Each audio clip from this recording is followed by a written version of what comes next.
18 अगस्त 1945 Taihoku Formosa का हवाई अड्डा। एक जापानी बॉम्बर विमान उड़ान भरने की तैयारी कर रहा था। विमान के इंजन गरजे, पहिए जमीन छोड़ने ही वाले थे कि अचानक एक जोरदार धमाका हुआ। विमान आग की लपटों में घिर गया और जमीन पर आ गिरा।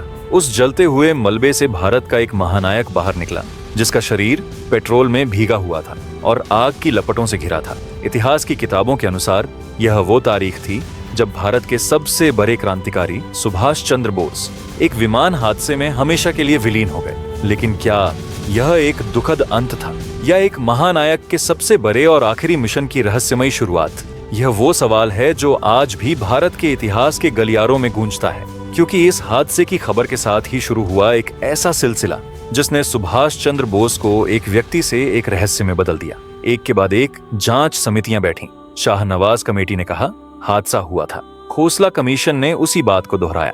लेकिन फिर आई मुखर्जी कमीशन की रिपोर्ट, जिसने इतिहास को हिलाकर रख दिया। रिपोर्ट ने दावा किया कि कोई विमान हादसा हुआ ही नहीं था और टोक्यो के रेंकोजी मंदिर में रखी अस्थियां नेताजी की नहीं है।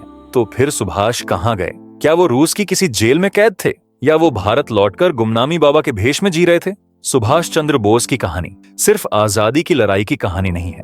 यह उस आग की कहानी है जो कभी बुझी नहीं। यह उस रहस्य की कहानी है जिसका जवाब आज भी पूरा हिंदुस्तान ढूंढ रहा है। इस कहानी को समझने के लिए हमें उस इंसान को समझना होगा जिसके लिए आजादी एक जुनून थी और जिसकी जिंदगी किसी भी रहस्य से ज्यादा रोमांचक थी। लेकिन हमेशा की तरह कहानी को उनके बचपन से शुरू करते हैं तो बात है 23 जनवरी 1897 की। कटक, उड़ीसा, बंगाल प्रेसिडेंसी के इस शहर में एक प्रतिष्ठित और संपन्न बंगाली परिवार में एक बच्चे ने जन्म लिया जो आगे चलकर हिंदुस्तान के इतिहास की धारा मोड़ने वाला था। वह जानकीनाथ बोस और प्रभावती देवी की 14 संतानों में से 9वीं संतान थे। पिता जानकीनाथ बोस एक सफल और सम्मानित वकील थे जिनकी ब्रिटिश सरकार के प्रति वफादारी थी और जो अपने बच्चों को अंग्रेजी तहजीब और तालीम देना चाहते थे।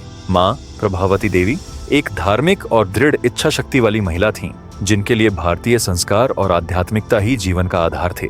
यह परिवार अमीर नहीं था, लेकिन जिसे सुखी संपन्न मध्यवर्गीय कहा जा सकता है वो जरूर था, जिसने सुभाष को बेहतरीन शिक्षा और विशेषाधिकार दिए। सुभाष के बचपन और उनकी परवरिश में एक गहरा द्वंद्व था जिसने उनके पूरे व्यक्तित्व की नींव रखी। एक तरफ पिता जानकीनाथ ने उन्हें 5 साल की उम्र में कटक के प्रोटेस्टेंट यूरोपियन स्कूल में भेजा, जहां शिक्षा का माध्यम सिर्फ अंग्रेजी था और ज्यादातर छात्र यूरोपीय या एंग्लो इंडियन थे। पिता चाहते थे कि उनके बेटे धारा प्रवाह अंग्रेजी बोलें ताकि वे ब्रिटिश दुनिया में अपनी जगह बना सकें।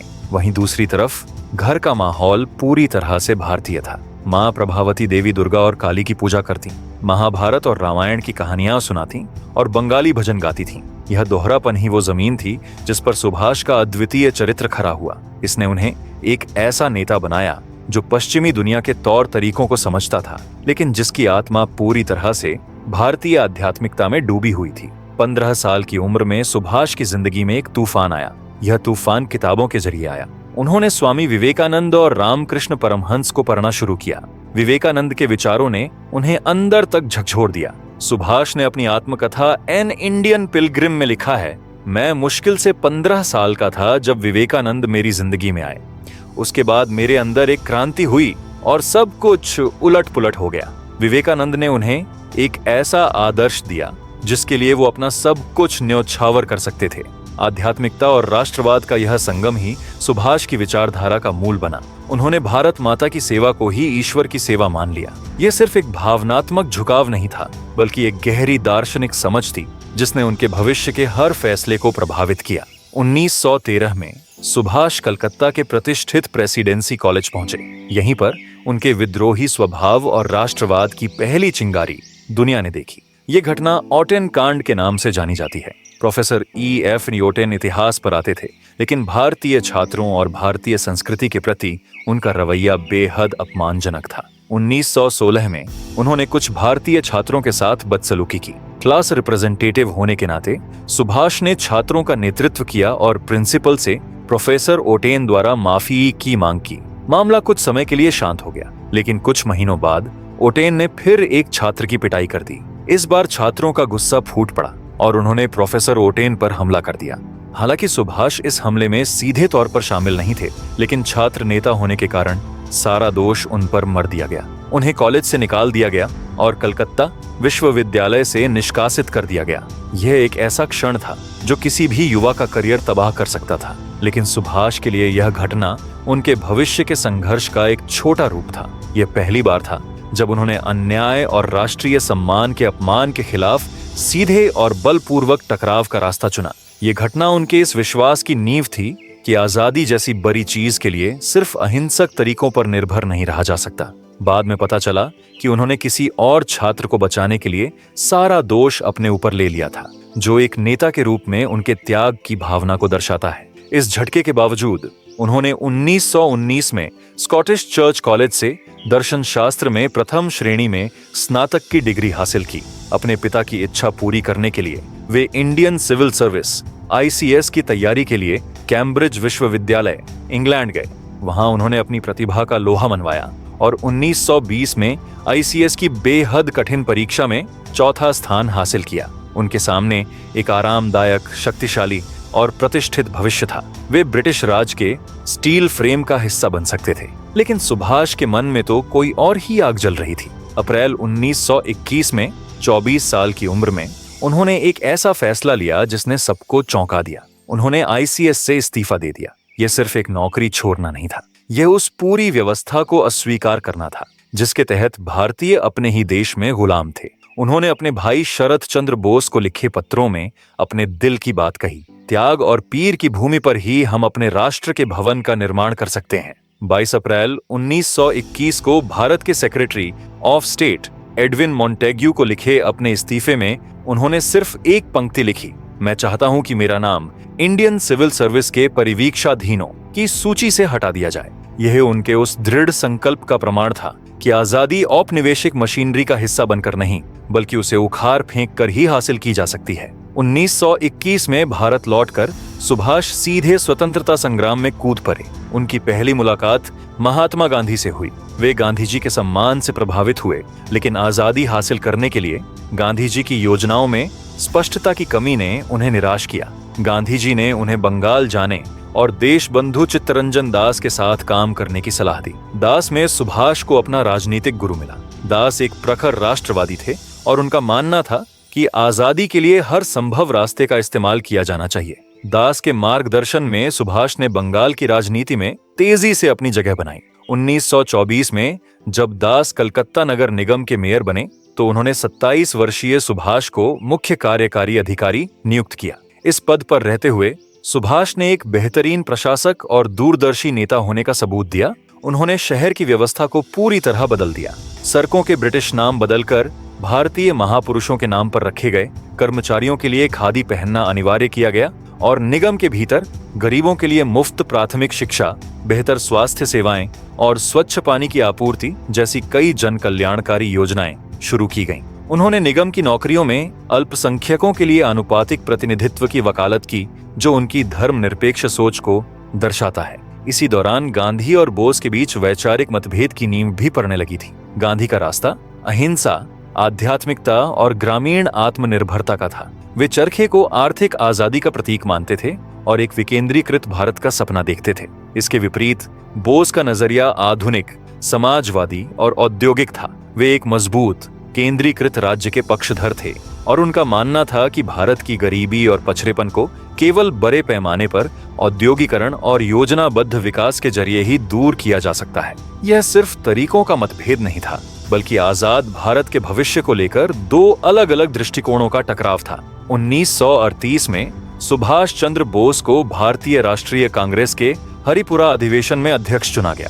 यह उनके राजनीतिक जीवन का शिखर था। अपने अध्यक्षीय भाषण में उन्होंने एक स्वतंत्र भारत के लिए अपना विस्तृत दृष्टिकोण प्रस्तुत किया। उन्होंने एक राष्ट्रीय योजना समिति बनाने, भूमि सुधार लागू करने, गरीबी मिटाने और तीव्र औद्योगिकरण की बात की। उनका यह दृष्टिकोण सीधे तौर पर गांधी जी के आर्थिक दर्शन को चुनौती देता था। बोस का मानना था कि दुनिया एक दूसरे विश्व युद्ध की ओर बढ़ रही है और यह ब्रिटेन का संकट भारत के लिए एक अवसर है। वे चाहते थे कि कांग्रेस ब्रिटिश सरकार को भारत छोड़ने के लिए 6 महीने का अल्टीमेटम दे। यह वैचारिक टकराव 1939 के त्रिपुरी अधिवेशन में अपने चरम पर पहुंच गया। बोस ने दोबारा अध्यक्ष पद के लिए चुनाव लड़ने का फैसला किया। इस बार गांधी जी ने उनके खिलाफ अपने उम्मीदवार पट्टाभी सीतारमैया को खड़ा किया। यह एक सीधी वैचारिक लड़ाई थी। बोस ने गांधी जी के उम्मीदवार को हरा दिया। यह गांधी जी के लिए एक बड़ा झटका था और उन्होंने इसे अपनी व्यक्तिगत हार बताया। पट्टाभी की हार मेरी हार है। इस हार के बाद गांधी जी के समर्थकों ने कांग्रेस कार्य समिति से सामूहिक इस्तीफा दे दिया, जिससे बोस के लिए अध्यक्ष के रूप में काम करना असंभव हो गया। नेहरू ने मध्यस्थता करने की कोशिश की, लेकिन बोस को कांग्रेस के भीतर से कोई सहयोग नहीं मिला। अंततः अप्रैल 1939 में उन्होंने अध्यक्ष पद से इस्तीफा दे दिया। यह कांग्रेस के भीतर दो विचारधाराओं का अनिवार्य टकराव था। गांधी का रास्ता क्रमिक विकास का था, जबकि बोस का रास्ता क्रांतिकारी बदलाव का। यह विभाजन किसी की विफलता नहीं, बल्कि दो अलग अलग रास्तों का स्वाभाविक परिणाम था। कांग्रेस से अलग होने के बाद मई 1939 में सुभाष ने फॉरवर्ड ब्लॉक की स्थापना की। यह कांग्रेस के भीतर एक वामपंथी और कट्टरपंथी गुट था, जिसका उद्देश्य भारत के लिए पूर्ण स्वतंत्रता और एक समाजवादी राज्य की स्थापना के लिए संघर्ष को तेज करना था। द्वितीय विश्व युद्ध शुरू होने के साथ ही बोस ने ब्रिटिश साम्राज्यवाद के खिलाफ अपने संघर्ष को और तेज कर दिया। जुलाई 1940 में उन्हें फिर से गिरफ्तार कर लिया गया और कलकत्ता में उनके एल्गिन रोड स्थित घर में नजरबंद कर दिया गया। लेकिन सुभाष को कोई दीवार रोक नहीं सकती थी। उन्होंने भारत से बाहर जाकर आजादी की लड़ाई लड़ने की एक साहसी योजना बनाई। 16-17 जनवरी 1941 की रात इतिहास के सबसे रोमांचक पलायन में से एक को अंजाम दिया गया। अपने भतीजे शिशिर कुमार बोस की मदद से सुभाष ने अपना भेष बदला। वे एक बीमा एजेंट मोहम्मद जियाउद्दीन बन गए। दारही, पठानी सूट और टोपी में उन्हें पहचानना लगभग नामुमकिन था। रात के अंधेरे में वे पुलिस और जासूसों की नजरों से बचकर अपनी वॉन्डर कार में निकले। शिशिर ने उन्हें गोमोह रेलवे स्टेशन पहुंचाया, जहां से उन्होंने दिल्ली कालका मेल पकड़ी। उनकी यात्रा खतरों से भरी थी। ट्रेन में ब्रिटिश अधिकारी भी मौजूद थे, लेकिन कोई उन्हें पहचान नहीं पाया। पेशावर पहुंचकर वे एक बहरे और गूंगे पठान के भेष में कबायली इलाकों के खतरनाक और पहाड़ी रास्तों से होते हुए काबुल, अफगानिस्तान पहुंचे। यह यात्रा उनकी अदम्य इच्छा शक्ति, साहस और साधन संपन्नता का एक अद्भुत उदाहरण थी। 26 जनवरी को जब उनके घर वालों ने उनके लापता होने की खबर दी, तो पूरी ब्रिटिश हुकूमत में हड़कंप मच गया। काबुल में कई हफ्तों की अनिश्चितता के बाद सुभाष ने ऑरलैंडो मैजोट्टा नाम के एक इतालवी राजनयिक के जाली पासपोर्ट पर मास्को के रास्ते बर्लिन की यात्रा की। उनका मानना था कि दुश्मन का दुश्मन दोस्त होता है। उनका एकमात्र लक्ष्य भारत की आजादी के लिए सैन्य और राजनीतिक समर्थन हासिल करना था, और उस समय धुरी राष्ट्र एक्सिस पावर्स ही ऐसा समर्थन देने को तैयार थे। मई 1942 में उनकी मुलाकात एडोल्फ हिटलर से हुई। यह मुलाकात निराशाजनक रही। हिटलर ने भारतीय स्वतंत्रता के लिए कोई स्पष्ट समर्थन देने से इनकार कर दिया और भारतीयों के प्रति अपनी नस्लवादी सोच भी जाहिर की। हिटलर के लिए भारत ब्रिटेन के खिलाफ सिर्फ एक मोहरा था। यह स्पष्ट था कि बोस का यह गठबंधन वैचारिक नहीं, बल्कि पूरी तरह से रणनीतिक था। वे नाजी विचारधारा के समर्थक नहीं थे, बल्कि वे एक भारतीय राष्ट्रवादी थे जो अपने देश की आजादी के लिए किसी भी शक्ति का उपयोग करने को तैयार थे। जर्मनी में रहते हुए उन्होंने दो महत्वपूर्ण काम किए, जिसमें पहला है फ्री इंडिया सेंटर और आजाद हिंद रेडियो। उन्होंने बर्लिन में फ्री इंडिया सेंटर की स्थापना की, जो एक तरह से निर्वासित सरकार का मुख्यालय था। जनवरी 1942 में उन्होंने आजाद हिंद रेडियो की शुरुआत की, जो भारत में कई भाषाओं में ब्रिटिश विरोधी प्रचार करता था। यह मनोवैज्ञानिक युद्ध का एक शक्तिशाली हथियार था। और दूसरा था इंडियन लीजन। उन्होंने उत्तरी अफ्रीका में जर्मन और इतालवी सेनाओं द्वारा पकड़े गए भारतीय युद्धबंदियों से इंडियन लीजन का गठन किया। यह उनकी अपनी सेना का पहला संस्करण था। जब बोस को यह एहसास हुआ कि जर्मनी से भारत की आजादी के लिए सीधी मदद मिलना मुश्किल है, तो उन्होंने अपना ध्यान पूर्व की ओर जापान की तरफ लगाया। लेकिन यूरोप से दक्षिण पूर्व एशिया तक का सफर लगभग नामुमकिन था। जमीनी और हवाई रास्ते मित्र राष्ट्रों के कब्जे में थे। तब एक ऐसी यात्रा को अंजाम दिया गया जो द्वितीय विश्व युद्ध के इतिहास में अद्वितीय है। फरवरी 1943 में सुभाष चंद्र बोस और उनके एक सहयोगी आबिद हसन जर्मनी के कील बंदरगाह से एक जर्मन पनडुब्बी U-180 में सवार हुए। यह 90 दिनों की एक बेहद खतरनाक यात्रा थी। अटलांटिक महासागर के तूफानी पानी में दुश्मन के जहाजों और पनडुब्बियों से बचते हुए वे मेडागास्कर के तट के पास पहुंचे। वहां खुले समुद्र के बीच उन्हें एक जापानी पनडुब्बी I-29 में स्थानांतरित किया गया। यह द्वितीय विश्व युद्ध के दौरान दो अलग अलग नौसेनाओं की पनडुब्बियों के बीच किसी नागरिक का एकमात्र ज्ञात स्थानांतरण था। यह घटना धुरी शक्तियों के लिए बोस के महत्व और उनके व्यक्तिगत साहस को दर्शाती है। जुलाई 1943 में जब सुभाष चंद्र बोस सिंगापुर पहुंचे तो वहां बसे भारतीय समुदाय ने उनका किसी नायक की तरह स्वागत किया। यहां से आजादी की लड़ाई के सबसे निर्णायक अध्याय की शुरुआत हुई। 4 जुलाई 1943 को एक भव्य समारोह में वयोवृद्ध क्रांतिकारी रासबिहारी बोस ने इंडियन इंडिपेंडेंस लीग और आजाद हिंद फौज का नेतृत्व सुभाष चंद्र बोस को सौंप दिया। सुभाष अब नेताजी बन चुके थे। 21 अक्टूबर 1943 को नेताजी ने सिंगापुर में आरजी हुकूमत ए आजाद हिंद यानी स्वतंत्र भारत की अस्थायी सरकार की स्थापना की घोषणा की। इस सरकार को जापान, जर्मनी, इटली समेत 9 देशों ने मान्यता दी। यह सिर्फ एक प्रतीकात्मक कदम नहीं था, यह ब्रिटिश राज को एक सीधी चुनौती थी। इस सरकार की अपनी मुद्रा, अदालत और नागरिक संहिता थी। नेताजी ने अपनी सेना को पुनर्गठित किया और उसे एक पेशेवर लड़ने वाली शक्ति में बदल दिया। इसी दौरान उन्होंने एक ऐसा काम किया जो उस समय के लिए अकल्पनीय था। उन्होंने महिलाओं की एक लड़ाकू रेजिमेंट, रानी झांसी रेजिमेंट का गठन किया, जिसका नेतृत्व कैप्टन लक्ष्मी सहगल स्वामीनाथन ने किया। यह आधुनिक सैन्य इतिहास में पहली महिला लड़ाकू रेजिमेंटों में से एक थी और बोस की लैंगिक समानता में गहरी आस्था का प्रमाण थी। बर्मा, जुलाई 1944 में उन्होंने अपना सबसे प्रसिद्ध भाषण दिया, जिसने लाखों हिंदुस्तानियों के दिलों में आग लगा दी। तुम मुझे खून दो, मैं तुम्हें आजादी दूंगा। उन्होंने अपने सैनिकों को एक ही नारा दिया, चलो दिल्ली।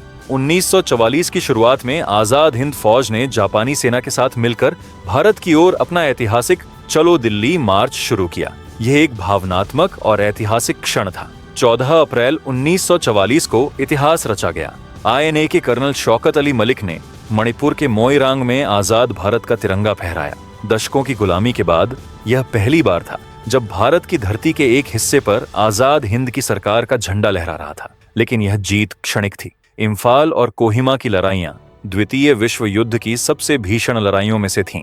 आईएनए के सैनिकों ने अदम्य साहस का परिचय दिया, लेकिन उन्हें भारी चुनौतियों का सामना करना पड़ा। मानसून की मूसलाधार बारिश, टूटी हुई सप्लाई लाइनें, मलेरिया और पेचिश जैसी बीमारियां और भुखमरी ने उनकी कमर तोड़ दी। मित्र राष्ट्रों की वायुसेना का दबदबा था और जापानी सेना को भी भारी नुकसान उठाना पड़ रहा था। अंततः पीछे हटने का दिल तोड़ने वाला फैसला लेना पड़ा। यह वापसी एक भयानक त्रासदी में बदल गई। हजारों सैनिक रास्ते में ही बीमारी और भुखमरी से शहीद हो गए। सैन्य दृष्टिकोण से इम्फाल अभियान एक विफलता थी, लेकिन इसका असली प्रभाव कहीं ज्यादा गहरा और दूरगामी था। आजाद हिंद फौज की सैन्य हार ने भारत की राजनीतिक जीत की नींव रखी। युद्ध के बाद जब ब्रिटिश सरकार ने आईएनए के पकड़े गए अधिकारियों शाह नवाज खान, प्रेम कुमार सहगल और गुरबख्श सिंह ढिल्लों पर दिल्ली के लाल किले में देशद्रोह का मुकदमा चलाया, तो पूरा देश उनके समर्थन में उठ खड़ा हुआ। यह मुकदमा ब्रिटिश राज के ताबूत में आखिरी कील साबित हुआ। पूरे देश में जबरदस्त विरोध प्रदर्शन हुए। सबसे महत्वपूर्ण बात यह थी कि इस आंदोलन ने ब्रिटिश भारतीय सेना के भारतीय सैनिकों को भी प्रभावित किया। 1946 में रॉयल इंडियन नेवी का विद्रोह इसी भावना का परिणाम था। जब भारतीय सैनिक ही ब्रिटिश हुकूमत के खिलाफ हो गए तो अंग्रेज समझ गए कि अब वे भारत पर और शासन नहीं कर सकते।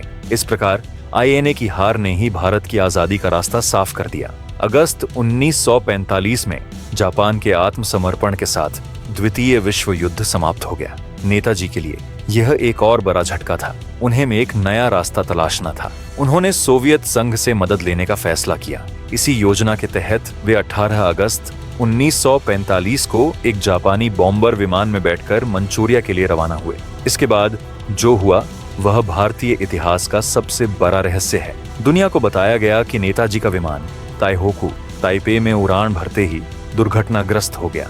इस हादसे में वे बुरी तरह जल गए और उसी रात एक सैन्य अस्पताल में उनकी मृत्यु हो गई। उनके शव का अंतिम संस्कार ताइपे में किया गया और उनकी अस्थियों को टोक्यो के रेंकोजी मंदिर में रख दिया गया। इस कहानी पर शुरू से ही सवाल उठते रहे। भारत सरकार ने 3 जांच आयोगों का गठन किया, जिनके निष्कर्षों ने रहस्य को और गहरा कर दिया, जिसमें पहला है शाह नवाज कमेटी 1956। इस समिति ने बहुमत से यह निष्कर्ष निकाला कि नेताजी की मृत्यु विमान हादसे में हुई थी। हालांकि समिति के एक सदस्य और नेताजी के अपने भाई सुरेश चंद्र बोस ने इस रिपोर्ट से असहमति जताई।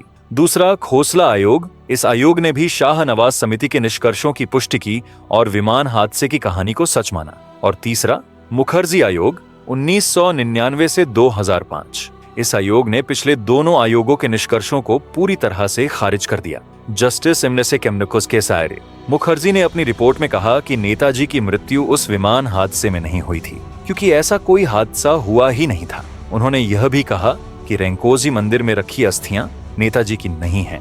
हालांकि भारत सरकार ने मुखर्जी आयोग की रिपोर्ट को अस्वीकार कर दिया। इन विरोधाभासी रिपोर्टों ने उन किंवदंतियों को और हवा दी जिनके अनुसार नेताजी जीवित थे। इनमें दो सिद्धांत सबसे प्रमुख हैं। पहला था रूस थ्योरी। इसके अनुसार नेताजी विमान हादसे की कहानी बनाकर सफलतापूर्वक सोवियत संघ पहुंच गए थे, जहां उन्हें या तो स्टालिन द्वारा कैद कर लिया गया था या वे वहां रहकर भारत की आजादी के लिए काम करते रहे। और दूसरा था गुमनामी बाबा थ्योरी। इसके अनुसार नेताजी भारत लौट आए थे और उत्तर प्रदेश के फैजाबाद में गुमनामी बाबा नामक एक साधु के भेष में रहते थे। 1985 में उनकी मृत्यु के बाद उनके सामान में से नेताजी के परिवार की तस्वीरें, पत्र, एक जर्मन दूरबीन और आजाद हिंद फौज से जुड़ी कई चीजें मिली, जिसने इस रहस्य को और भी गहरा कर दिया। नेताजी की मृत्यु का रहस्य शायद कभी न सुलझे, लेकिन यह रहस्य ही उनकी विरासत का एक प्रतीक है। यह इस बात का प्रतीक है कि नेताजी एक ऐसे विद्रोही थे जिन्हें कोई पकड़ नहीं सका, कोई झुका नहीं सका। उनकी कहानी का कोई साधारण अंत लोगों को स्वीकार नहीं है, क्योंकि वे स्वयं एक असाधारण व्यक्ति थे। सुभाष चंद्र बोस का जीवन पूर्ण स्वराज के लिए एक अटूट और एक निष्ठ संघर्ष था, जिसके लिए कोई भी बलिदान बहुत बड़ा नहीं था। उन्होंने एक आरामदायक और प्रतिष्ठित जीवन को ठुकराकर कांटों भरा रास्ता चुना, क्योंकि उनके लिए राष्ट्र की आजादी से बढ़ाकर कुछ भी नहीं था। उनकी विरासत आज भी हमारे बीच जिंदा है। जय हिंद का नारा, जो आज भारत का राष्ट्रीय अभिवादन बन चुका है, नेताजी और उनकी आजाद हिंद फौज की ही देन है। एक मजबूत, धर्मनिरपेक्ष, समाजवादी और आधुनिक भारत का उनका दृष्टिकोण आज भी प्रासंगिक है। आजाद हिंद फौज का संघर्ष, जिसने लाल किले के मुकदमों के जरिए पूरे देश में राष्ट्रवाद की ऐसी लहर पैदा की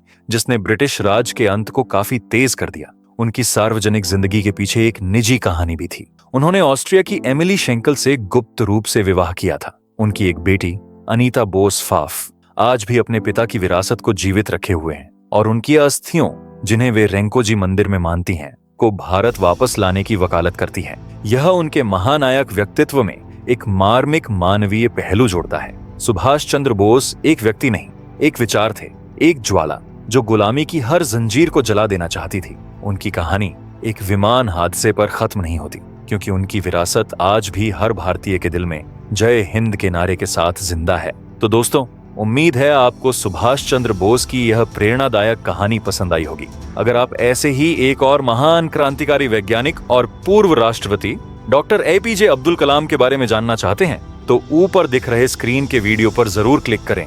तब तक के लिए अपना और अपने परिवार का ख्याल रखें और हमेशा दिल में गूंजता रहे एक ही नारा, जय हिंद,